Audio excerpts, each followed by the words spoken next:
Pratap and I will be the chair for the Open Grand Finals.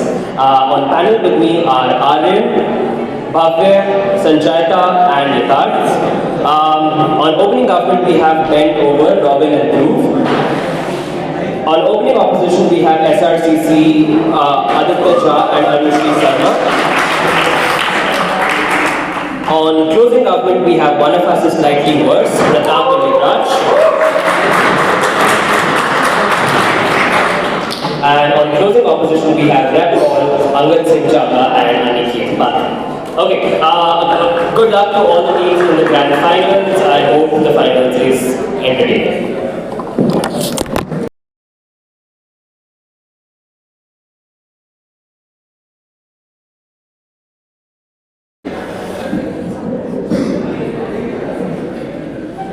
Also, for all the audience members, we only have one mic here. So if teams are offering POIs, they will not be using the mic. So it is of utmost importance that you maintain silence, because if we cannot hear the POIs, it probably hurts the teams, and you probably don't want that to happen because your friends are debating here, right? So, okay. Chalo, Prime Minister.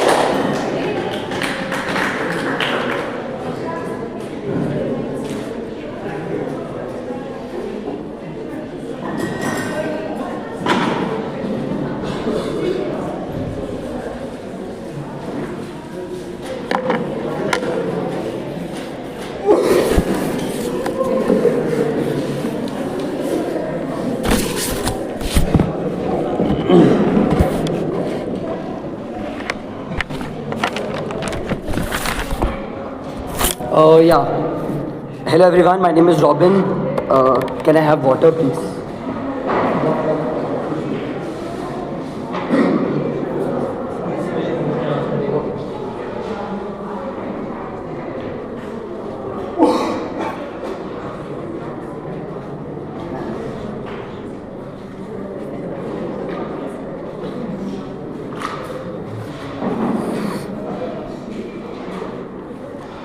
Yeah. So I'm announcing the motion. This House prefers the world where societies develop with a dominant belief in historical progressivism over the cyclicity of history, however it's pronounced. Okay, yeah, hi, my name is Robin. I'll be going as the Prime Minister. So I was actually asked to do this, so I have to do this. Shout out to Gurgaon Debate Open. It's happening on the coming weekend, so please register. So Kishan and Khoka really want to go to majors. So.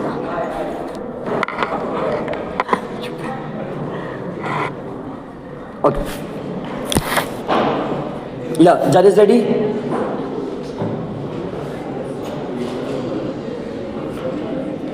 Starting in 3, 2, 1. How does this belief actually manifest? This is a strong belief. So it manifests in ways through education, through political narratives, through strong beliefs which you actually have. Which means that people are generally ingrained to believe that this is the way of life and this is the way that things should be and should happen.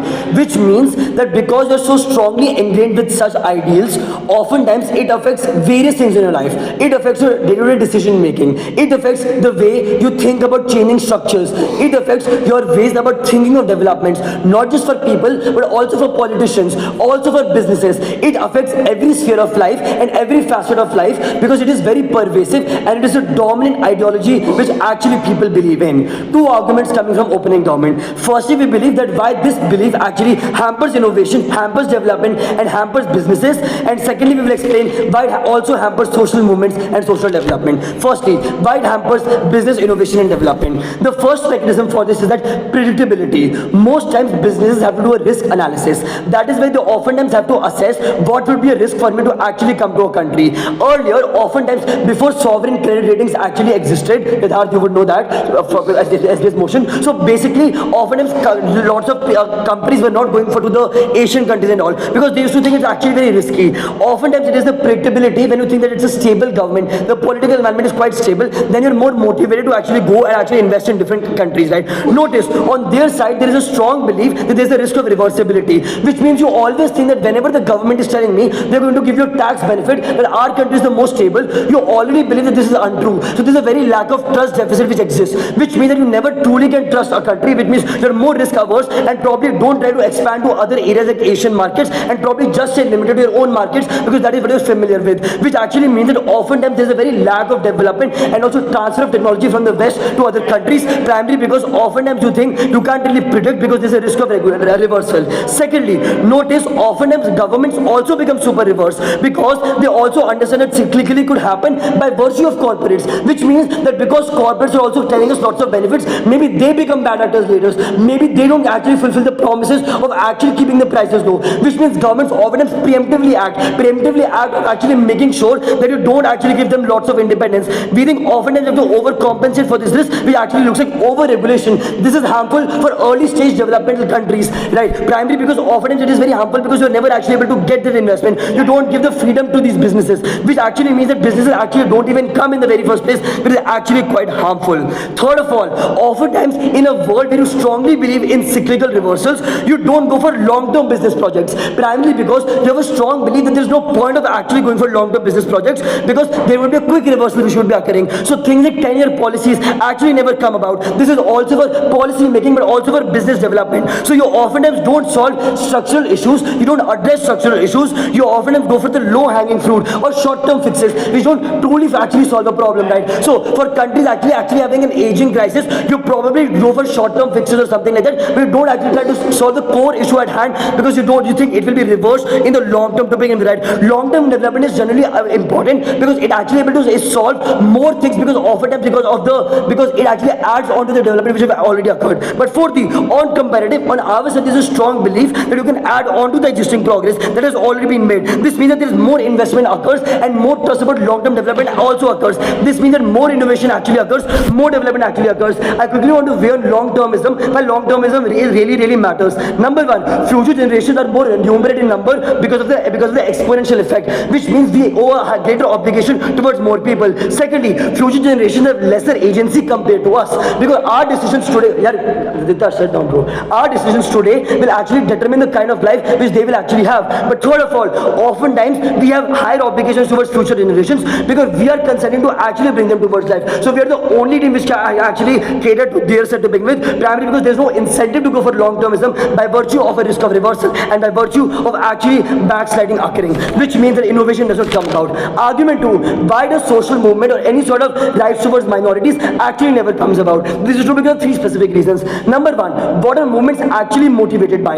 It is the image of the future. It is the image of a country with rights, with freedoms. That is what actually pushes you to work. When I have a strong belief that this would be actually my future, that actually motivates me, that actually pushes me to actually collectivize. But secondly, notice any social change which has historically accrued has come with big costs. Things like revolutions. Bhagat Singh literally died for India. Oftentimes they have a blind faith on the future of this country. Oftentimes the blind faith can only accrue when you actually believe that progress will keep on happening because you believe that every small action that you actually take today will have a ripple effect in the future and it will actually have some meaning, which means all the things like revolution never actually are able to come out on their side, right? But fourth of all, notice there's a strong deterrence on opposition because the belief we are powerless, the belief we are hopeless, the belief that everything can be reversed leads to more hopelessness. It's a more pessimistic outlook of the world because people don't think that they can do much, which actually will lead to voter apathy. It leads to voter turnout actually being less and people not trying to change structures because they don't think that they have the power. The impact of this is that more mobilization occurs on our side because you have a strong faith on the idea of the future. You have a strong faith. This is the precursor for everything in this debate because it actually allows you to move towards change.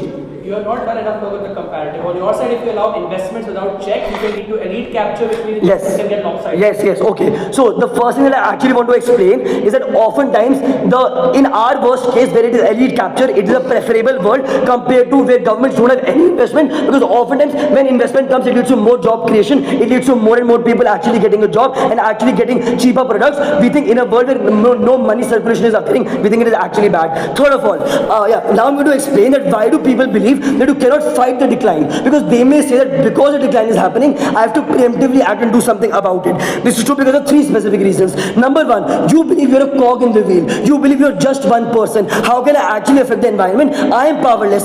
One straw in the ocean said by 1 billion people is a very famous quote, because most people don't believe in environmental change because they believe it will always be reversed. Because if I am doing something, there will always be somebody later in the future who would destroy the environment by virtue of companies. On our side, we have a faith that your actions have meaning, your actions have trust. But secondly, often you strongly think that the reversal is inevitable because it is a strong belief. When you believe the reversal is inevitable, oftentimes it is ingrained, so you don't even try. So the first of actually trying never actually accrues. Thirdly, this is a bandwagon effect, because you actually lose hope because you have seen some instances of reversal occurring, so you believe that this will always occur, so you never try to fight the decline, and you actually go for radical acceptance of situations. On our comparative, even if some reversal happens, it is not normal for you, which means you fight it there and then. Whenever you're going for liberalization and you see Trump actually changing that, you would fight it there and then, because it is not normal. You actually want your previous actions to have meaning, so you always want to add on to that and actually go for a better society. We think you need to care about long term, and we think you need to care about that your actions have meaning, and there's a bandwagon and a continued effect to it, as opposed to believing that everything will be reversed. So there's hopelessness all around. Because of all these reasons, OG, thank you. Thank you, Prime Minister. Those were the case of the opposition, leader of opposition. Yeah.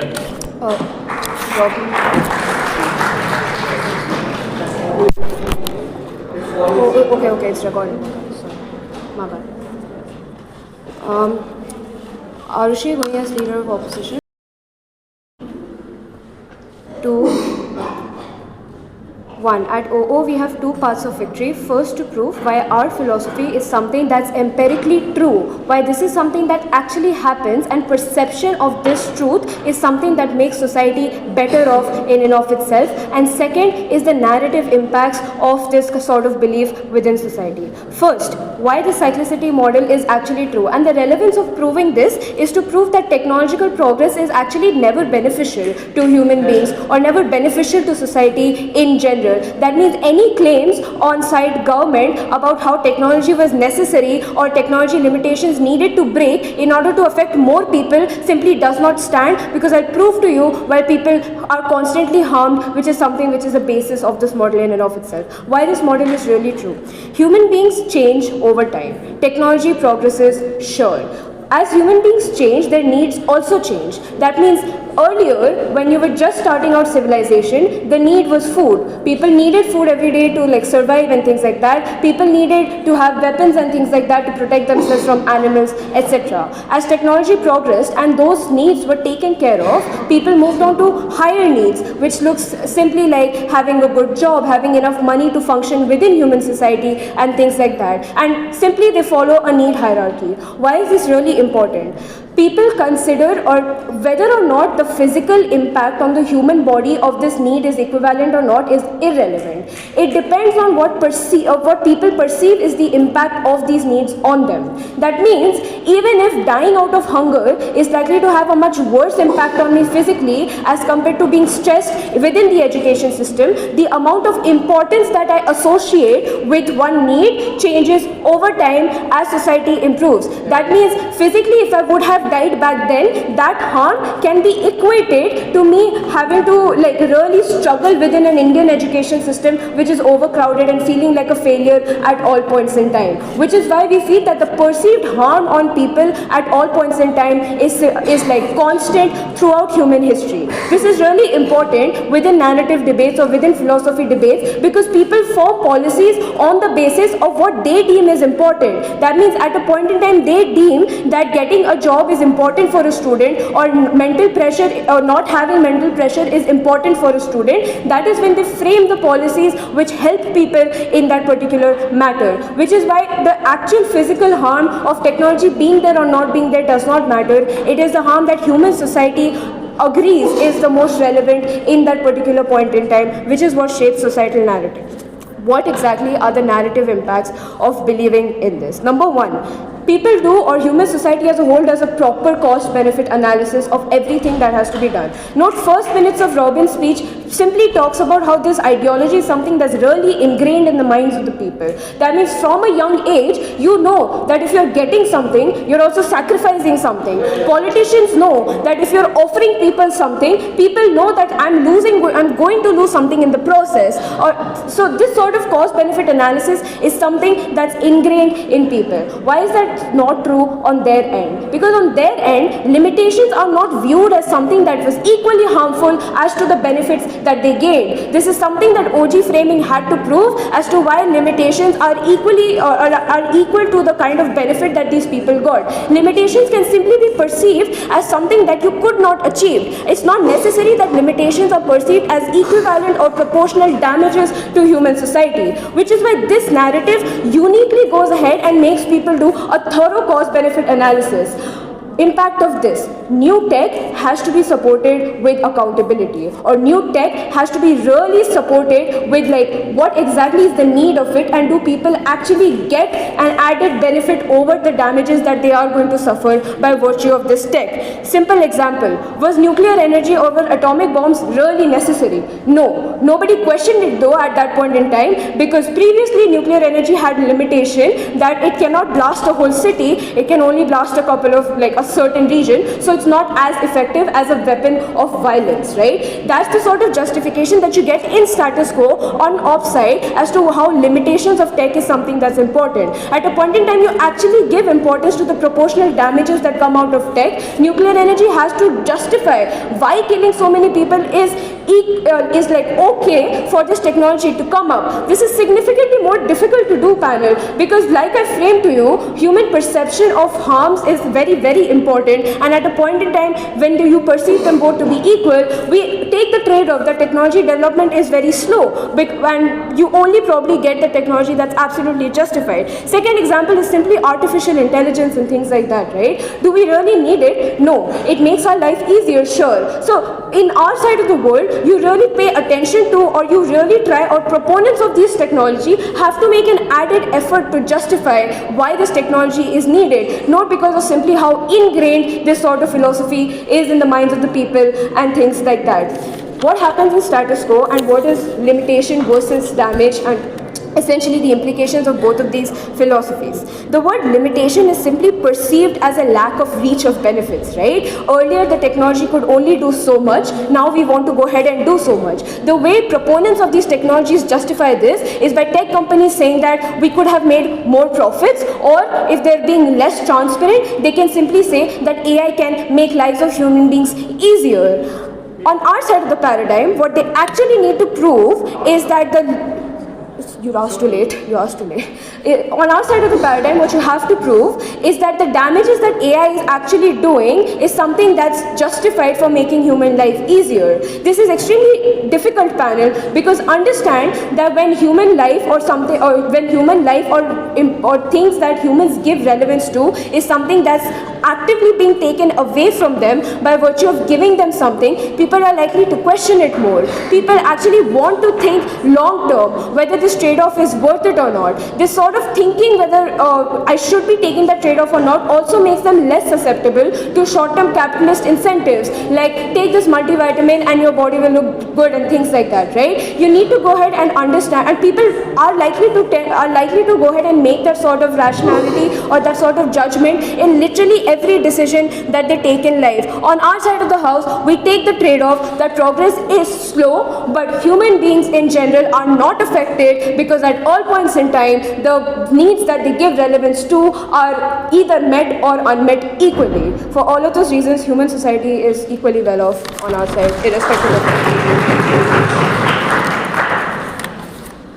Thank you, Leader of Opposition. To continue the case of opening argument, Deputy Prime Minister Aditya.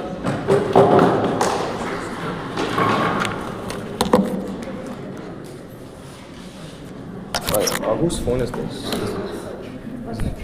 No, it's recording. Okay. Do you mind if I take this phone? Yeah, you I'm so sorry.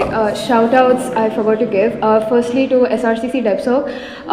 The sole reason I started debating in college. Shout out to MANZAR. I always have a good experience when I come here. So Let's go. Shout out to my friends and friends, especially at this call, especially Abel, who have been crying to constantly about how I've not debated in so long. Thank you for supporting me through all of it, and yeah, all the best.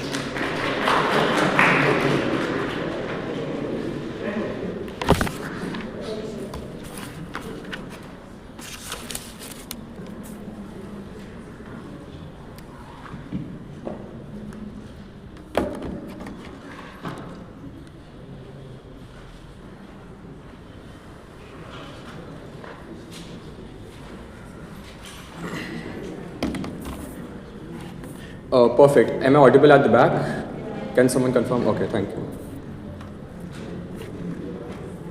Yep, so my name is Dhruv, preferred pronouns he/him. I'll definitely take one POI from closing opposition. Okay. After the first minute, I'll take one. Try to avoid doing a lot of hair hairs. I might get distracted, right? So, but verbal POI after 5:30, I'll take. Starting my speech. In 3, yeah, so a bit lower, Patra. Starting my speech in 3, 2, 1, and go. I want to directly preempt something, and this is sort of the case line that you also get from leader of opposition, that presumably in our side of the world, people will have higher expectations, and when those expectations aren't met, they won't really become happy in the first place to begin with. The first thing I want to really talk about is that there are some baseline physiological needs that people have, and when these needs don't get fulfilled, they feel hopeless, they feel really bad about who they are as a person, which means expectations are something that you still have on the other side, but when those expectations aren't met, you feel really, really bad in the first place. What these baseline needs are: the first baseline need is just to be secure, is just to not be discriminated against, is to just have baseline health care, is to not die early, and to be able to provide for your family in the first place to begin with. These expectations exist regardless, but these expectations require massive innovation to occur. For me to get health care, I need millions and millions of dollars to be invested for vaccines to be made, so I actively have the capacity to live a longer life in general, which means even if you want baseline needs, the level and scale of innovation you require is something which is massive in scale, and when that innovation doesn't occur, people's needs don't get met, and people actively suffer a lot in the first place to begin with. Let's start developing our case and why we think their case is really, really bad. The first thing I want to talk about is that in their side of the world, there's an expectation that problems and oppression that you face is something that can be repeated in 15 years, 20 years time, and this is something that's just a part of life because it's something that can be repeated in the future in the first place to begin with. The reason that this is bad is that in their side of the world, oppression is something which becomes institutionalized in the first place. It's because it can happen in 15 years. It might not be as big of a problem because you cannot really solve that problem in and of itself to begin with, which means the way that you look at discrimination, the way that you look at violence, the way that you look at oppression is something which is from the lens of being desensitized and not being empathetic to the circumstances, because you think that this is just a part of life, and even if these people are suffering, it's just a cycle of life, so we don't need to make this life in general a lot better, which means when you are in a better of position in their side of the world, you're less likely to make concessions, you're less likely to make their life better, because problems and trauma and oppression are cycles of life, and that's just something you have to get used to in their side of the world to begin with. But why are social justice movements just a lot better off in our side of the world? Couple of impacting within that. The first thing I want to talk about is that in our side of the world, people from vulnerable backgrounds feel more motivated to fight for their rights because they understand that innovation and better quality of life is something which is intrinsic to them. It's something which is just a part of life. So they think they deserve more, so they ask for more. In their side of the world, they don't even ask for changes that they actively require in the first place. The reason is that when you're taking part in a social justice movement, the cost on yourself in and of it themselves are very high. You're taking personal cost because the state can clamp down on you and there can be physical violence against you, but you're also taking a time trade-off and time resource as a trade-off, which means you're not willing to take that trade-off in their side of the world if you think that the problems will come up after 15 years, which means for protests to be successful, you have to be irrational in the long term, because you have to feel like that you can get the change in the long term, even if that's something that's not possible. In their side, you are just too rational to ask for any changes, which means people end up suffering in their side, and that's why cycles of violence just keep on continuing in the first place to begin with. The second thing I want to talk about is majority opt-in, and this is really, really crucial. In our side of the world, the focus and emphasis is on something that becomes better. It's on innovation. It's on the fact that lives of people have improved in the first place. Majorities are easily able to opt into this narrative is because they don't feel threatened on their own identity when you're talking about the progress has already occurred. In their side of the world, the focus is on the problems. In our side of the world, the focus is that lives have improved. This is a narrative that majorities and majority communities can actively get behind because they actively think that there's no harm on them in terms of identity. So this is something that's more palatable to them. So they're actively going to ask for changes and make your life a lot better. The weighing is just very, very simple. Even if in our side of the world, change is something that cannot occur, you are at least able to hold the institutions accountable because you don't blame yourself for your own circumstances. You know that life is becoming better for everyone. It's not becoming better for you. So on weighing, millions of people are actively forced into poverty in their side of the world. But on our side of the world, they're asking for change and they're asking for their life to just become a lot better, which means these vulnerable communities get some sort of change in our side of the world to begin with. Let's start the economic impact now. The first thing I want to talk about is that you tend to become really risk averse in their side of the world, and innovation is something that's required in a lot of sectors, in AI, in healthcare, in green technology. You want to reap these benefits in the long term, even if you're not going to live for them, because they affect not just your life, but the life of future generations in and of themselves to begin with. In their side of the world, the governments are more risk averse, which means they over-regulate because they think they are protecting the sector from growing in the first place. The problem is that, firstly, the government is really bureaucratic in the first place, but secondarily, government is just a very inefficient actor. When they over-regulate, they force innovation to not occur in our side of the world. I told you to sit down, please sit down. But that means that government is an inefficient actor, and you want private actors to get the majority of power to take the decisions that they actively require in the first place. What do you get in our side of the world, and why is innovation so important, even if it's unlikely to occur? The first thing I want to talk about is that we agree. Presumably, innovation only works in like 1 out of 100 times, right? It's very uncertain to occur. The reason that's very important is that the scale of benefits that you get when that innovation is successful changes the quality of life of people on scale in the first place to begin with. Which means even though 9 out of 10 innovations failed, but the fact that you were able to create a vaccine for a lot of people, it improved the lives of every single person on scale, and it ensured that they are going to live for 80 years, 90 years in the first place to begin with. Which means we don't need every single innovation to be successful, even if majority of them fail. The fact that one succeeds makes it like on scale very, very important for a lot of different people to begin with. The second thing I want to talk about, and why this is something, I'll take the view. Yeah, if this is the exam for your life, for example, entrance exam, and you know it's tough, will you just stop working for it or work hard for it and not give it? I think that's slightly a privileged outlook, right? Because if I have some capacity and resources, I'll work hard on their side. But if my circumstances are just really bad, I'm probably going to just disengage from the system, and I'm not going to work hard. I'll probably feel more hopeless because if nothing can improve, and there's nothing that I can do to change my circumstances, which means I just feel a lot worse in their side of the world. I just want to talk about innovation a lot as well. We think the outlook of researchers and innovators also changes in their side of the world. The reason that this is important is that educational curriculum and the way it's developed is built on the belief that society has. When you're prioritizing development of innovation in their side of the world, you're not going to focus on solving the problem, which is making vaccines that prevent the whole thing. You're going to focus on making the side effects a lot better, which means that large-scale quantitative solutions just never arise in their side, because that's just not the priority for these innovators and researchers in the first place to begin with. The weighing on this is very crucial. When one innovation is successful, you are able to build on that innovation for future, and that's more likely for you to occur, right? When Newton created laws of physics, it was really unlikely for it to occur. But then 10 other scientists were able to use that innovation in other departments, and they were able to do separate things with the baseline that was created. Which means baseline innovation means that a lot of people are able to benefit from this, and they're able to do a lot of things in general. The claim is fair that companies might clamp down, companies might be really bad. The first obvious reason is that these companies have to compete with each other, which is if a company is exploitative in nature, they won't be able to survive in the market because consumers just won't rely on their goods anymore. The second reason, obviously, that's important is that even if 9 out of 10 companies are just really bad, if one company is able to create one innovation that changes the lives of every single person, this is a benefit that we can get behind, and this is the most important thing that exists within this debate to begin with. In our side of the world, you just get better quality of services, and on scale, every single citizen enjoys that. Infrastructure is just a lot better in our side of the world because you don't build railway if railway is a long-term investment that you have to take part in. Politics is a lot worse in their side of the world. We think long-term structural changes you only take part in if you think that's something that you can actively solve. Vulnerable people are a lot better. You are not hopeless. Very proud of you.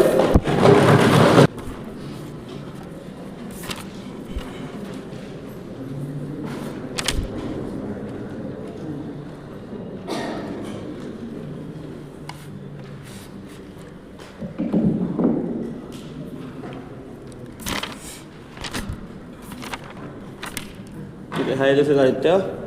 Audible? Shout outs to Arushi, excellent team up. It was a last minute team up, but had a lot of fun debating.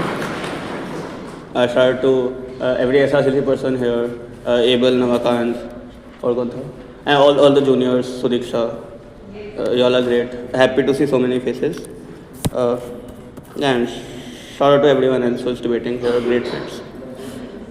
And shout out to OC. MANZAR is really special. I've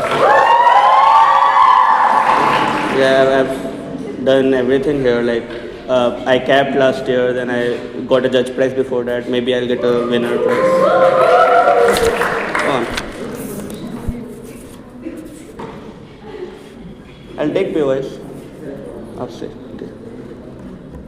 You also. One. Starting in 3, 2, 1. Opening government doesn't understand what this debate is about. It's not about short term, it's about long term. They do get that final weighing, but somehow they misunderstood the entire motion. Notice, in any narrative debate, people don't take all of their direct decisions based on this one thing. So if I'm like, uncertainty and trust happens all the time. Robin doesn't trust DU judges, but he still gives his best because there is some payoff. Stock markets fluctuate, but people still invest because there might be some personal gain which they get from it. Notice, this debate is about societal reversal. Society as a whole might get at the same level. It does not mean there is personal reversal of fortunes, which means personally everyone will still try to beat the system. Personally, people will still invest because they think they can get benefits out of it because we are on an upswing right now. Personally, people will still invest a lot, people will still take risks, governments will still take risks. At an individual level, this debate changes nothing at all. Everything remains the same on their side of the house. What changes actually is when we are talking about policies, when we are talking about mechanisms which affect society as a whole. Development of nuclear energy affects society as a whole. Development of AI affects society as a whole. Removing any social movement, which is their argument, affects society as a whole. It is these policy questions, when we are debated, will be impacted upon this, because it is then these conversations come up. On their side of the house, every short-term mechanism which both Robin and Katie said, they never explain why this narrative is overwhelmingly acting in that point, in those instances, why nothing else works. In education system, yes, they are taught this, but they are also taught 100 other things, like money is good, and if you run in the stock market, you will get a lot of money. So, in short term, they're just out. Not right now, let 1 minute complete. But still. The second thing I would talk about is objective truth. So this actually matters, right? Because both O and CU assert that technological progress is important. Their mechanism is baseline needs are fulfilled with this technological progress. Gut check this, they are not. What is the technological progress which we have gotten till now? We have gotten factories which make you good, cheaper goods, but those factories come with pollution which also affects your lungs. We have gotten like huge land, huge metro policies, huge urban development. This comes at the cost of tribals who are forced away from that land, and these tribals lost their life and living. We have got nuclear energy which comes at the cost of increasing the overall risk of the world, of complete world annihilation. We have got like healthcare benefits which has come at the cost of antimicrobial resistance increasing. So if we have gotten smarter, microbes have gotten even smarter, and now they are vaccine proof. So we have gotten lifestyle diseases out of it. We have gotten people dying of mental stress, if not they are not dying of hunger, which means A, they are never able to objectively prove that technological progress have made people significantly happier or have made people better. But even if CEO tries to fill this gap, why they simply cannot objectively prove this? 3 reasons. Firstly, any technological progress which happens cannot be good for everyone, because we don't know the needs and preferences of everyone. What you value can be different from what I value, can be different from what an Australian Aboriginal people value. Biologics and genetics is different. People get different dopamine, serotonin, secretions in their mind with different things. I might be a cannibalism and I might like to just eat people. Every person has different utility metrics. It is just unclear why they can objectively prove why society feels better or happier. But secondly, not everyone gets a choice in this policy making. None of this technological progress which happened was a result of a global referendum. It is just empirically impossible to take everyone's consent into this progress, which means if every progress with every progress they have on their side of the house, they violate some people's consent. There's no justification for that. But thirdly, society also includes actors who can't even reveal their preference. They are animals, they are plants, they are also part of the society, but they don't have any way to express their utility. This is the third reason why off bench cannot say that we have improved society like fundamentally. What is the significance of this? The significance of this is that they cannot win on material progress, they cannot win on innovation, they cannot win on anything, because none of this matters at all. What matters then is how people think and what that thinking gives to them in the first place. There are 2 arguments then on the basis of this. Firstly, on our side of the house, just the fact, knowing that there will be no permanent change or no permanent progress, minimizes you constantly in that race of that progress. You are not constantly in the race to beat the odds. You are not constantly trying to solve the world problems. You are not constantly thinking that the world will be better tomorrow than today. Why is this important? So the weighing which I want to do is on volatility. On our side, till now I have proven that the overall net positive or loss is the equal. But what changes on both sides? On their side, you move up and down a lot because there are a lot of changes. There's a lot of technological innovation which comes with a lot of harms. Then you're trying to beat those harms. Then they come with new harms and so on and so forth. On our side, the volatility is very low. You are in a stable equilibrium. You are in a stable society where you recognize that technological progress is only worth it if it benefits everyone, and you recognize the hidden and implicit cost of everything. There are two implications of this. Before that, yes.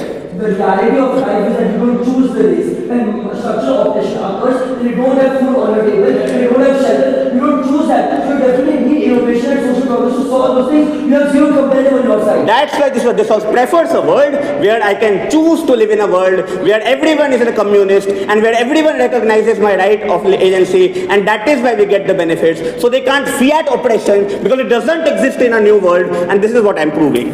Two things then, sorry. So, your world is one where they think that climate change is inevitable because they think that something... No, na, bhai. So, there are two things that happen. Firstly, people start understanding risk. Like Robin said, many people are like Robin. They think that money equal to more progress. But on our side, they are taught that there is no free lunch, right? So everyone has to have a cost. So when the cost is not apparent, they think about the cost. They think about what are the hidden costs. What could be the trade-off here? I could not actually get this for free. This thinking makes them value the implicit cost. This thinking makes them value that the future environment problems might be important. This thing makes them value that the problems or harms on the dignity of women or harms on the dignity of LGBT minorities might be important. This overvaluation of risk is something which unlocks the social movement benefits which opening opposition wants to do. So people are not hopeless on our side. People value different things other than technological progress because they never claim who benefits from technological progress the most. Only the elite. On our side, elites are questioned more because it is recognized that whatever technological progress gets, elites will benefit obviously, but the benefit doesn't trickle down. On our side, things like tax incentives are more and more given. Things like compensatory subsidies are more and more given because if there is a technology, there has to be a cost, and people who bear this cost are compensated on our side of the house. You first have to recognize the cost in order to solve a problem. Proud to oppose. Thank you, Diallo. To open the case in that half, inviting the government to appear.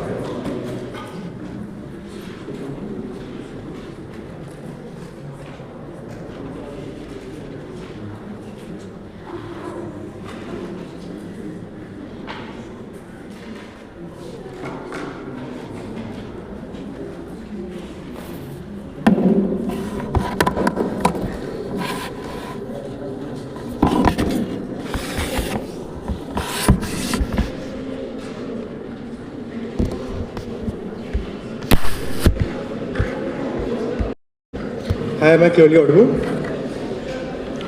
Cool. Some quick shout outs first. First to Pratap, we teamed up just like one day before the com, and we've reached so far. So thank you for being a wonderful partner. Shout out to Hindu Depsok, Keshav, Akshat, who might have been clash, you never know. Also shout out to two Hindu teams who were in novice finals. Hindus doing fantastically well. Finally, shout outs to Pratap and Ayush who texted right before the finals and said give us a shout out. So shout out to them as well. Cool. Starting in 3, 2, 1. The problem with opening op case is simple. So if you think that you innovate and the concession on both opening benches is that there is some innovation happening here and there is some innovation happening here, the idea is that you innovate on opening op because you want to make a better life for everybody. The problem with this is simple. We think over time, even if you go ahead and weigh out risks, you still end up sacrificing certain things to go ahead and still end up developing certain things at all points of time. Which is to say that even if you're developing nuclear, like nuclear things, things or biomedical things or shit like that, you are still going to end up developing them, because they still never end up dealing with how this belief goes ahead and shapes or allows you to go ahead and sacrifice certain things within this particular world, which means this still allows you to go ahead and realistically trade off within your mind that even if this is going ahead and improving lives of 100 million people, you still are allowed to go ahead and trade off the lives of probably 5 million or 10 million just because they aren't that structurally important to the functioning of the world. The problem with this then is that even if you're going ahead and doing risk analysis, it's still unclear how efficient this risk analysis is in tackling problems that probably go ahead and end up happening 5 years or 10 years or 20 years into the future at all points of time. Which means that even if these problems originate, we think you never know, you never have risk preventative measures on opposition bench at all. The problem with this is simple. We think when technology advances, and we concede that technology advances on their side of the house, the problem is that you still have multiple actors who are going ahead and pushing this technology to advance. The problem with this is that when you have multiple ways of technology advancing and multiple actors, the problem with this is simple. We think you just don't go ahead and are able to weigh risk properly because you have multiple actors who weigh risk differently within this particular world. Which means there are 5 probably catastrophes that the human world has to deal with. Which means you probably right now have multiple nuclear states where like accidental nuclear costs or accidental nuclear launches etc. still happened. Which means there is still cost or risk of these tens of millions probably going and die immediately. But you probably still have climate tipping points at least within status quo right now. Which means ice sheet collapsing or agricultural collapse happening or mice migration happening and shit like that. The problem is that all of these catastrophes are not likely to be hedged properly for a couple of reasons. The first is simple. We think one, if elites who actually control worldview, or rather if people who go ahead and believe that our civilization is likely to end, we think they believe that civilization is likely to decline and collapse is a part of history. We think they don't end up going ahead and investing into things that prevent nuclear explosions or prevent climate change etc. or things like that from happening, simply because it's easier for them to go ahead and explain why prevention is less morally important or less like politically rewarding and shit like that. Which means these people don't have incentives to go ahead and opt into measures that probably prevent these risks from ever originating in the first place. But 2, we think you do have shorter time horizons, which means preventing risks against nuclear harm or against climate change require planning into 50 or 100 years into the future. The problem with this is that they never end up having that long-term cycle within their heads because they don't know when collapse of civilization is likely to happen. So they don't want to go ahead and invest into prospective things that might not be important in case civilization ends up falling at large. But the second problem is bigger. We think throughout history, major wars often end up happening because the rising power ends up going ahead and challenging a dominant one, or that the dominant power goes ahead in fierce decline like the United States or like China. Which means today this could mean something similar to a US-China war or regional escalation within Africa or within the Southeast, or this could just mean nuclear confrontation at large. Why does cyclic belief on that side of the house make war more likely? I want to go ahead and prove this. The first is that if the cyclic worldview goes ahead and teaches rise, peak, fall, then decline is inevitable. Which means you are more likely to opt into self-fulfilling prophecies where you don't end up stopping this escalation at large. But 2, power transitions are likely to be believed by people to be dangerous phases. The problem with this is that you're more likely to militarily arm like really quickly and more drastically because you don't want to be the society that ends up falling. Which means you can believe that United States wants to fall or China wants to fall or China should fall etc. But your particular civilization or your particular society shouldn't be the one that ends up falling. Which means you arm more aggressively, but you interpret ambiguity within the global stage as threat because they're fearful that your civilization can decline any particular day. But 3, you strike earlier, which means at all points of time you take preemptive action as opposed to like probably being a lot more like post-reactive etc. at all points of time. The problem with this is that 1, more arms races end up happening. 2, we think you have more zero-sum thinking because if you believe that your civilization is likely to fall, you would much rather take another civilization that is probably likely to go ahead and attack you down with it. But 3, you have lesser faith in international institutions because you think that this is just likely to go ahead and tank you anyway. Which means you go ahead and allow yourself to fall, but you don't think the United Nations or the League of Nations etc. can go ahead and help you. What happens in the progressive world, and I want to be really clear about this. We think on our side of the house, you believe that these international institutions can step in, that they can save you, and they can actively go ahead and stop these wars from happening. which means at all points of time you realistically believe that your civilization can be stopped from falling and they can continuously grow. But two, we think leaders are more willing to go ahead and reform global institutions or opt into global institutions or things like that. But thirdly, you integrate rising powers instead of believing that these rising powers are just a threat to your global dominance and are likely to go ahead and beat you down or destroy your civilization, which means you take up more collaborative approaches on our side of the house simply because you don't think it's us or them. You think that there is some sort of solution that can allow global cooperation to happen anyway. Sure, go for your POI. Opening. So on our side, we have to say that Elon Musk believes that going to Mars will be useless because the technology is just not worth the cost. But on our side, on their best case, it's just net negative. Like we have the same things, but after much more deliberation and much more conversation, so we solve the problem in the internet at least. They don't have a positive. That's great. Just moving on to the next argument, and I want to be really clear about this. We think the biggest problems that are also being faced within Southeast Asia are simple. We think people don't want to have children, which means there is massive demographic decline that also ends up happening on Earth. Why? Because you realize that your civilizations might end up falling, which means you don't invest into things like probably educational systems or justice systems or things like that, because you believe that these civilizations end up falling. But two, you believe that you need to earn more militarily, so you end up investing into things that allow you to be stabilized right now, which means you end up investing the limited amount of resources that you have into things that allow you to sustain your civilization right now, which means you militarize more effectively, or you go ahead and just probably build up borders, etc., probably a lot more efficiently, or you build up more arms, but you never end up investing into things that end up actually evolving within innovation, which means even if the trade-off is that innovation happens, we think it happens in a wrong direction, which means at best, we think arms, etc., military, etc., end up evolving in the rest of the house. We don't think things like education, or things like proper social institutions, or probably things like global institutions ever end up evolving. But lastly, we think people don't want to have children on their side of the house, which means they just end up evolving and trickle down never ends up happening, even in terms of innovation, even in terms of just global teachings, etc., or education. With that, vote for closing.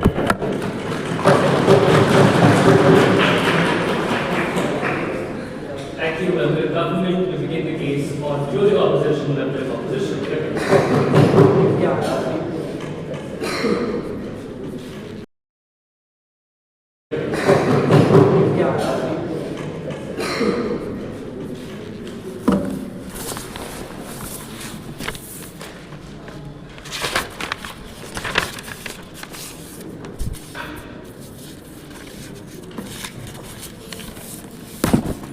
Is this audible? Perfect.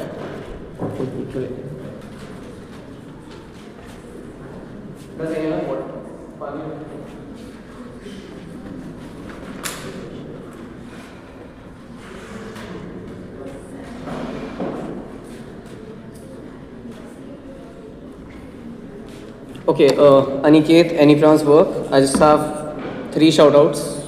1, thank you to Angad for teaming up. 2nd, lovely to face Ja, as always. 3rd, next year if you have 100 teams, please ensure you have rooms to prep in. We don't want to walk around all the time as OG, it's very tough. Panel ready? Yeah. While everyone else wants to go for and discuss questions such as where is investment happening, where are we developing technology, I just want to ask a simple question. What happens when you fail? As a student who was internalizing all of this narrative, what happens when you fail as someone who wanted to go and get a job? That's the simplest push we want to do. First, if OG is correct, then the narrative is internalized in a manner wherein you push in your full effort, which means if you believe in a cause, you are willing to go to every protest regardless of what happens. You're willing to give as much money to funds regardless of whatever happens. But second, you're also willing to take extreme steps. You know that maybe going to this protest will be a problem at my house and this will be seen as rebellion in front of my parents, but you still want to go forward and do it and make your life maybe actively worse and listen to issues or listen to things that your parents say every day. Third, it also means you try to find a way to just confirm these biases all the time because this narrative tells you that irrespective of what happens, irrespective of what the end outcome is, if you put in the effort, if you want to go for and do something, you can expect progress, and people have this confirmation bias that they have to go forward and lean into. What this ends up doing to people like me, like Angad who has failed twice already at this tournament, is make them believe that they can win, but every time they don't, it hurts. Why are they likely to fail anyway? Because life is not determined based off what you think. Because life, unfortunately, is not accumulation of every effort you have taken, but a reaction of all the externalities that are present there. Politics might be involved, so the movement that you want to go and support can never go for and push anything because Modi ji decided that today gay people are not going to get marriage. Money is involved because you never had enough funds to be able to go for and take the action that you really wanted to. People just don't agree, your friends think that this is incredibly wrong, or if they are homophobic, you just cannot go forward and help it out because they also feel justified in their own sense. They have their own beliefs to think that the world is fine the way I think is okay, progress will happen anyway. But fourth, you just develop fatigue every time you fail, every time something does not end up turning down, every time some kind of change that you want does not end up occurring, you have fatigue and you just feel worse about these things. But the problem is you feel worse on top because you have this expectation, because the world at every point in time told you that you can go forward and change things. You can go forward and make a new kind of world which you were never able to. This leads to two forms of impacts. First, on people. Of course, you feel bad and sad. Sometimes you feel that maybe I'm the only one who was not able to fulfill my own destiny, or I was the only one who's not able to go forward and make the change that I wanted to, and I'm a failure, and I'm the one who could not go forward and change it. But second, it makes you act far more radically because now you believe that everything that the world ever taught you was wrong. Everything that you've ever studied, every discussion that you ever had is wrong. You would rather pull out from wanting to go forward and support this movement. You would rather pull out from wanting to go forward and feed some dogs as opposed to wanting to go forward and help them more, because you believe that anything and everything I do is contrary to what I've been taught and contrary to what I have decided in my life. But think about it on an institutional level and how much worse it gets. On their side, they are forced to defend creators who feel justified in things they are doing because of this bias, who don't have to go for and make those fail-safes that are being discussed, who are fine with all of this. On their side, every time an institutional failure happens because of that missing fail-safe, you have even more radical changes and collapses occur. Because every time, as CG is correct, a war happens and UN cannot go and help you out, it means people feel we should just never give money to UN in the first place. They will never be able to go forward and help you. These radical changes cause bigger impacts than anything that any bench has discussed, not only on people because of how sad they get and because of all the problems that they have in terms of never even being able to achieve their own identity or feel good about their own self, but also at an institutional level where institutions are just not trusted. Institutions are just not given the funds that they require to be able to help people out. Institutions are just never supported in manners that they should be. This means on their side you have far more poverty, you have far more worse things, and every social movement that they want to defend breaks down. What happens on the comparative? First, if they are correct on the narrative, and this is also taught in this new world on our side similar fashion, people expect failures. People expect that things can go wrong and it is completely fine. Which means the rationalization process is also easier because you can talk to your other friend who thinks failure is fine, as opposed to on op you have to talk to your other friend who thinks how the fuck can you go forward and fail, you were supposed to succeed. But second, it also means that you naturally navigate better at an institutional level also, because if you are expecting failure, you are likely to make fail-safes. This is the trade-off that OO does not take. But third, it also means that every time a small change happens, you believe that, okay, maybe it can't get better, but at least let's prevent it from getting worse in our own lifetime, which means now you don't want to pull out. You want to rather go and support them and stick to it at the baseline to ensure that at the very least I don't do worse. Because you can factor it in that if I don't end up supporting them, if I pull out now, other movements who are worse can go forward and capitalize on this, and if life is going to be permanently bad at every point in time, at least it be permanently bad in the future as opposed to right now. All of this ends up explaining, one, the narrative on their side forces people to be sad, forces people to never be able to go forward and think good about themselves, but makes them feel like a fucking failure. But at an institutional level, stops institutions from being trusted and being able to go forward and provide for anything. I'll give credit to O who says that we need fail-safes, but they miss the entire negative comparative on what specifically happens. The last thing then, what exactly happens on development and why is the change there? O says you do it without fail-safes. I'll say let's assume these people are incredibly nice. These creators want to do some kind of technical innovation, and possibly OG is correct. The problem that occurs is since they have this positive bias in their head that whatever they are doing will lead to some progress in the end, they don't see the problems. They knowingly or unknowingly just miss everything else I'm doing. Which means now if I'm developing a specific, I have 10 seconds, no? 15. Whatever I'm doing right now, okay, shoot, that's fine. Those cases, when you feel bad. Our cases where we used to even try goes away because we feel hopeless all the time. So there is impending doom versus some instances of failure. No, I have already explained the comparative, so I will not be responding to the POI. This, on their side, then creators, since they just miss out all the problems that are present in the world, are willing to do it. But the impacting that comes out of this is, it means every time one successful innovation happens, the world is forced to look away from the 10,000 human trials that went wrong. The world is forced to look away from the 20,000 kids that were employed at a random set shop that they also say. This means you create a situation where you force people to not go for calling them out, but rather specifically focus on the benefits or on the positive. We say it's fine if we don't have progress, unlike OO, because if this progress means we need to create a world where everyone suffers, or where we are willing to actively look forward and skip all of those sufferings, that is not a world that you want to go forward and live in. But second, the sense of complacency develops more on their side, because now they attribute the success towards the development more, as opposed to seeing all the negative things that can come out of this. And every time you miss this, it also means wars become easier to justify on their side, because they can say this war is being done for this goal that we are going to satisfy, and this goal will lead to some kind of progress that is not happening. All of this means that on their side you just have far worse world. You can have 10 million AI users, I don't care. We want 10 people to be happier than whatever they are on their side. Incredibly proud to oppose.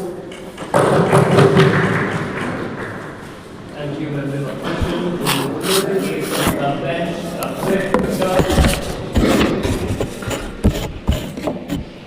Audible? Okay. This is Pratap going as GovWeb. Just a couple of shout-outs. Shout out to Yuvraj Bhaiya, my goat, of course. Teaming up with seniors has always been the best experience for me. Yeah, this was a last-minute team-up. I'm glad he agreed. And also shout out to Hindu Depsog, to my juniors, to my friends. Akshat, Keshav, Bhavishya. Keshav, Bhavishya specifically, I forgot to give them a shout-out in NRMD. To my juniors, Karan, Saransh, Echit, I believe. But also to my other friends in general, Sahasra and all, like, just in case I'm forgetting. And for MANZAR, OC, of course. I think 120 rooms in and of itself is a huge achievement. I think minor inconveniences should not distract us from the fact that this is a great comp overall. I'll just start on my next word.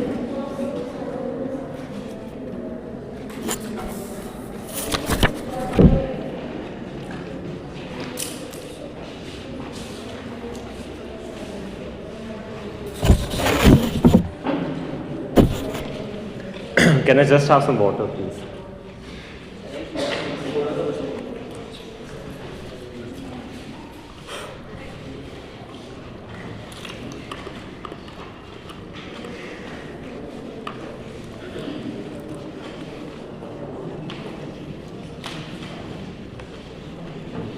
If there is no way for individuals and societies to determine when exactly is the time period where they're at their best and can actually progress, or the time period when they're at their worst and therefore they should not do anything, we support a world where, irrespective of what the empirical reality is, people think that they can change, people think that they can do better. Because the world that they have to go out and defend is one where an individual who could have likely won a debate probably did not go to the debate in the first place because they thought that, oh, I lost the last one, I might also lose this. We think that the world we go out and support is one where I, despite losing to Patra multiple times, still went on again and again to every finals in the hope that we beat him. I think NRMD proves that. But also, if the belief was that, okay, I have won a tournament last weekend, I might not win the next one, precisely because every proportionate reward must also come with a proportionate downfall, then I would presume that the next tournament maybe I won't do so well. But rather on our side, we think that individuals probably believe that if I did incredibly well in the previous tournament, I'm going to move past even the limitations of my last one, which means that maybe last tournament I averaged in 78, which is good, great, maybe I want to go ahead and average more, which means that it is precisely on our side that individuals are continuously incentivized to go ahead and do better and better. We think that the reason why this is exclusively good is because the power of belief is what psychologically incentivizes individuals to do better, which means that it is only when you can convince yourself that you can actually go ahead and do something is when on a physical level also you then go ahead and develop the capacity to do so, which means that if you never believe that you can actually be a good debater, if you never believe that you can actually crack JEE, we don't think that you can actually go ahead and ever develop the capacity to go ahead and do that. The second thing is just to note that obviously the individual does not know what the outcome would be if they don't go ahead with the best intentions and with the best incentives. They say that this leads to fatigue. I would posit that is precisely because in this world we think that individuals are brought up in a manner that they're constantly told that it's okay if you fail, you're going to succeed, which means that you can obviously always move past your limits. Maybe you failed JEE because maybe you were distracted by something, it, but you can definitely pass it in the next, like in the next attempt and things like that, which means that individuals constantly have the support. To establish this support, I want to prove the most certain impact in this debate, which is literally in terms of like generational stability and like just like better demographics that exist on our side. Because I'm tired of all these finance motions just like that have been at MANZAR. Let's talk about certainty in terms of societal change. First, we think that the motion precisely says that the world that we have to defend is one where like each generation thinks that the next generation is going to do something better. The world that they have to defend is one where every generation thinks that, oh, my days were gold and old and the new generation does not know anything. The new generation does not listen to us. The new generation is destined to fail and things like that. Which means that the immediate impact of this is that on their side, they have this inconsistency and like lack of coherence within generations, etc. Which means that old people or like older people always have this negative perception towards like younger people in the first place. The reason why this is perceptively already bad is because A, we think that these people are then extremely less likely to vote for favorable policies that are advocated by youth. Which means that if the youth says that, oh, we want like more progressive ideologies and things like that, the old people probably say that no, this is the era of decline. Our era was the golden one, and during that era, these were the policies and they are the best ones. Which means that on their side, every time the youth tries to do something, it is perceived extremely negatively.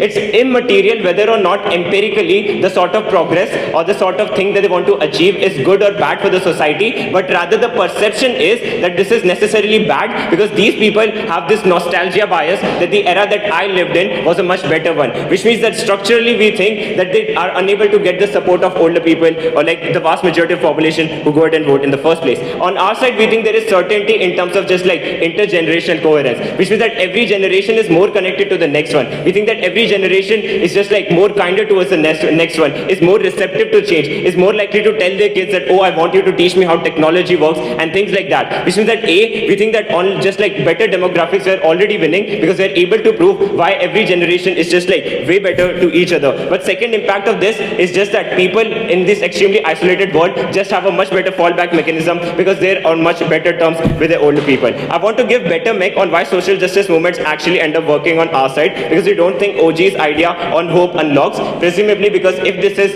an era of downfall, people even on their side would have hope that it might get better in the cycle of upturn. The way that we have social justice movements is simply on the metric of accountability. We think that on our side, people constantly have this belief that we have moved past certain limitations, which means that guys, we have moved past slavery, we have moved past like Sati Pratha, we have moved past casteism. I can't believe you're still doing these things in 2025, which means the immediate indicator as to why we're able to hold governments accountable is that at any point these people try to do anything bad, they're perceived extremely negatively, especially because this backlash comes from this retrospective comparison that you're doing much worse than your ancestors did, even though you're supposed to be doing way better. On comparative, we think that states just like find it easier to shrug off accountability by saying things like, okay, maybe the reason why the economy is suffering right now, or maybe the reason why something is bad at present is merely because like this is a cycle of downturn. Maybe things will get better in 20 years, but that's not for me to go ahead and change. Which means that politicians on their side just blame their failures on inevitabilities of just like the way society functions and never actually go ahead and take accountability in the first place.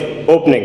Okay, on our side, people believe that this trade repetition in the society at an individual level is just like Robin said. You are still a small, inconsequential part of the whole. You are affected by randomness. You just do whatever you want on both the sides. It does not affect No, so if you have this belief that things will always get better, you see this on a societal level but also in an individual level, because it is the individuals, like even innovation are caused by individual scientists. I don't know why they're hearing, they're also giving examples of individuals like Newton who went ahead and like did innovation, etc. We think this applies to both. That is a more charitable reading of this. The second way that we go ahead and win this, like on certainty of like demographic like sustainability, we're already winning, but also in terms of like betterment of individuals. But the bigger impact that we have in this debate is on prevention of like catastrophes that go ahead and occur, because they push you the positives of innovation in terms of maybe making lives better for some people. We posit to you that the way that we innovate on our side is to actively prevent catastrophes that go ahead and occur. We think that this probably looks like that you just have the belief that you can actually do something, which means that when individuals or when scientists have this belief that okay, even if the glaciers are melting, we have done great, we have moved past our limitations, we have went to the moon, we can obviously solve climate change, which which means that this belief in innovation or change is prerequisite to developing capacity to go ahead and do anything. On their side, they probably assume that things like climate change are just like short-term down cycles and will fix on their own. The problem is that even if this works for like certain issues like wars, etc., this does not work for irreversible harm like climate change. This automatically wins us the debate, because for things that can literally never be like reversed, we are the only side which actually prove incentives to develop capacity to reverse these things. We already prove why self-fulfilling prophecy just like makes individuals extremely worse. I'm extremely proud to win from closing the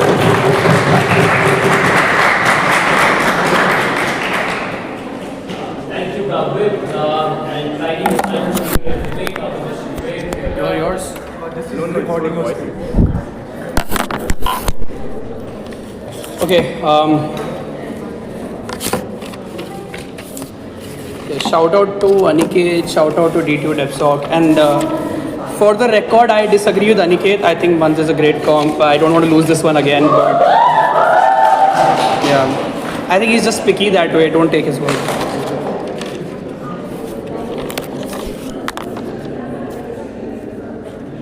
Okay.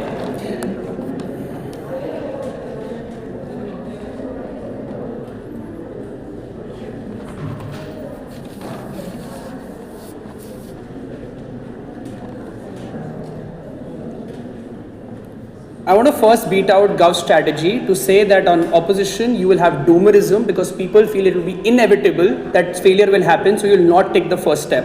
I think this is empirically untrue because there are exogenous reasons for people to go ahead and do things like innovation for companies and for individuals to take steps in their lives. Opening opposition here says that there is things like money that is taught to you, so obviously you're going to do this. But I would note that there are more persuasive reasons than that. And why do you need a persuasive reason more than just money existing? Because this motion is a THPA world, which means that the dominant narrative can only be countered by something that comes from within you, because that's the only pushback you can have against something that's imposing on you to a very strong extent. This is where I want to prove that there is a positive confirmation bias that most human beings have when they take decisions, which force them to take decisions even if the narrative says that you will fail. There are two reasons why people have a positive confirmation bias in most cases. One, you have an instinct for happiness. Why is this the case? Because you can't conceptualize loss when you take a decision, because you always want to see the good outcome of this. This is basically because we are hardwired for self-preservation, so we don't see negative outcomes, you only see positive outcomes. Which means whenever you go to a debate room, you feel that you will win. That's what you feel. Even if you lose, you still debate because you feel that at the end of this might be true that I might win. Second reason, it's just marketed to you that way, right? The way society tells you that you should give this exam or go for this debate competition is because they show you what happens when you take that step. So when companies are shown that when they invest, they'll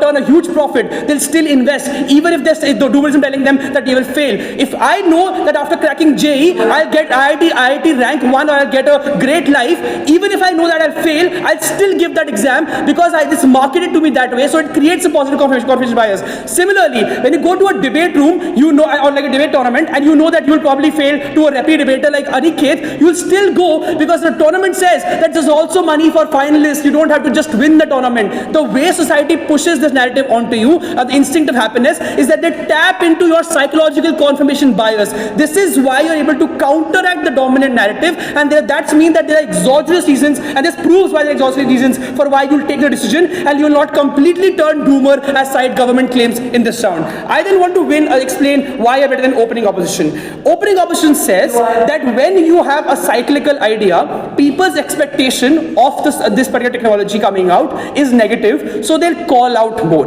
I would note that this motion is about who develops society and what dominant narrative they opt into. This dominant narrative is not for the people who are at the recipients of the technology. This dominant narrative is for people who are creating this technology, the elites, the institutions. I would note that when those people imbibe the narrative that my technology can fail or my investment can fail, in that instance they already build preemptive fail safes within the particular investment they are doing or technology that they are building. This is why companies, before they go ahead and build a highway, they buy the land instead of displacing people, because when they know that they'll displace people, they'll probably face backlash. So they build in preemptive safety mechanisms, right? When you open a factory, you want to follow fire standards, safety standards, because if the fire happens, you know you'll fail. which means on our side, companies calculate, or the people who are the ones who are at the top of the development chain, they calculate much more. And this is better than opening opposition. Opening opposition assumes and wants the action to get completed. They want the fire to happen in the factory before they call out, before people's expectations kick in. I would note the expectation of the owner or the creator itself has changed empirically because of the kind of narrative is not just for the people, it's for the elites as well. This narrative gets imbibed in that level, and that's why it trickles down before you build the safety mechanisms before you start this. And this is exactly the problem, right? Opening opposition also doesn't explain that what happens when technology fails. And I want to be very clear here. The world is something that we can't predict. We don't know what will pass, what will fail. Opening opposition doesn't tell you what happens when technology fails on our side versus what happens when fails on their side. On their side, failure is seen as okay because you know that your progress that you have made can get compounded over time. So there's no incentive for you to make changes within that failure period. But when you know that you can fail on our side of the house and the kind of like pushback that exists, I think you just work harder to ensure that the failure never comes about. Or the cyclist idea gets prolonged as much as possible. Perhaps the cycle is not 5 years, or the boomer bus cycle is not 5 years, it's probably 10 years. You elongate that, in the interim period, you get those benefits. I want to first talk about what then happens on-site government. The idea is quite simple. Yeah, sure. So, if you have an internal burst of happiness, on our side you fail, you try again. On your side, things can be reversed, and the cost is so high for the revolution or anything. Bro, the cost is equally high even on their side. If you fail the exam, you don't get the IIT JEE ranks. The cost is still high, but you feel that there's nothing you can do because, oh, this is just how it's supposed to be. On our side of the house, you know that this is something that's eventually going to fail, so you make preparations, you work harder because you know there's a possibility of failure. On their side, the possibility of failure gets clouded because you know that whatever I work, at least I'll get something. That's why you don't work as hard. But I want to be very clear of what happens when things fail. I think when people have a confirmation bias on their side also, to go ahead and say that everything I do is great because it just compound over time, the reaction to failure is much more extreme. Why is this the case? Because the realism bias that you see around you is obviously cuts across this confirmation bias that you have, right? So when the world saw that WHO investment is great, but WHO could not protect us from things like COVID pandemic and the rampant deaths that happened, what did people do? They pulled out of WHO. The US pulled out of WHO because they thought WHO is a failed institution. The reaction you have to failure is much more extreme when the confirmation bias you have towards that particular innovation or that policy is very strong. That means on our side, when you're already predicting failure is going to happen, WHO is not going to get shut down. On their side, progress will happen much more. On our side, the US feels that WHO is okay to fund. Maybe it has some failures. Maybe it will not work out, but it's still okay because there's a cyclical process that keeps on happening. That is a bigger impact to claim in this round because the shutdown of those kind of institutions harm the largest amount of people who are the most vulnerable. Because if WHO shuts down, you just don't have any one person distributing basic things like vaccine. Similar examples you can see even at IMF, right? When the world thought that the IMF was not enough to protect us from the 2008 financial crisis, people just stopped believing in the IMF. What happened? This is exactly what happened. They started trusting China more as a loaning lender, as someone who would want to take loans from. The reaction is too extreme when failures happen because you always never predict the amount of failure. You always feel this is going to go ahead and become positive. When the negative confirmation is something that you're inbuilt with, the actions you take are much more thought out, and that negativity helps you figure out the fail-safes before the process starts. This debate can only be won when we decide what the elites think. We think elites think much better because they're thinking decisions much more as opposed to people at opening opposition, and on their side, doomerism is much more because people just feel that everything will be positive no matter what happens. That's the reason they do lose this debate, and that's why you win.